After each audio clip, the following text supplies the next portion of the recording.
श्रीराम जय जय Ram. 14 November. प्रपंच भगवंताचा आहे असे जाणून करावा. हे जे सर्व जग दिसते त्याला कोणीतरी नियंता आहे असे तुम्हाला वाटते का? एखाद्या नास्तिकाला विचारले की हे जग कोणी निर्माण केले तर तो काय सांगेल? तर पंचभौतिक तत्वांपासूनच यांची उत्पत्ती झाली आहे. पण ही तत्वे कोणी निर्माण केली? त्यावर तो सांगेल ते मात्र मला कळत नाही. पण जे कळत नाही त्याला सुद्धा कोणीतरी करता असलाच पाहिजे. म्हणून देव नाही हे कोणालाही म्हणता येणार नाही. जिथे सध्या वस्ती नाही तिथेही मंदिरे बांधलेली आपण पाहतो. आणि ती कोणी बांधली याचा तपास करू लागलो असताना बांधणारा कोण हे जरी समजले नाही तरी ज्या अर्थी ती आहेत त्या अर्थी त्यांना कोणीतरी बांधणारा आहेच. म्हणून काय की जगाचा कोणीतरी करता हा असलाच पाहिजे.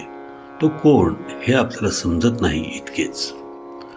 आपण संसारात वागतो त्याप्रमाणे मुले खेळात खेळ थाटतात, खेळात लग्न लावतात, त्यांचा सर्व सोहळा करतात, बाहुलीचे सर्व संस्कार ते करतात. त्यांच्या खेळात बाळंतपण होते, मुले होतात, सर्व काही करतात. पण त्यांना कोणी घरात हाक मारली म्हणजे खेळ टाकून तशीच धावत जातात.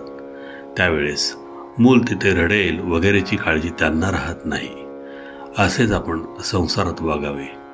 जर सर्वच देवाने केले आहे तर त्याचे पालनही तोच करतो आणि संहारही करणारा तोच असतो.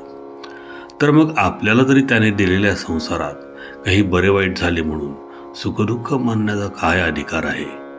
समजा आपण एक घर भाड्याने घेतले आहे. त्याचे आपण बरीच वर्षे भाडे भरतो आहोत. पुढे जर आपण ते घर माझेच आहे असे म्हणू लागलो तर तो मालक ऐकेल का? तो काहीही उपायाने आपल्याला घरातून काढून लावेल की नाही? तसेच आपले प्रपंचात झाले आहे. जो प्रपंच आपल्याला त्याने भाड्याने दिला आहे तो आपण आपलाच म्हणून धरून बसलो.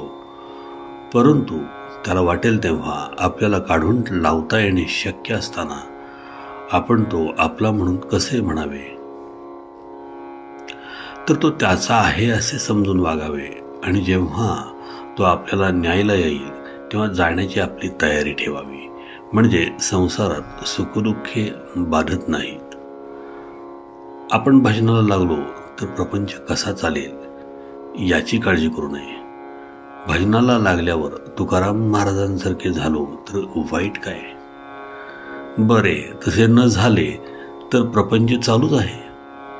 प्रपंचात नुसते रडत बसण्यापेक्षा आनंदाने रामनामात राहूया. सर्व हवाला रामावर ठेवून थोडे दिवस तरी राहून पहा. मन खास चिंतारहित होईल, पूर्ण निष्ठा उत्पन्न होईल. आजचे बोधवचन. हे सर्व विश्व व अखिल प्रपंच ईश्वराचा आहे.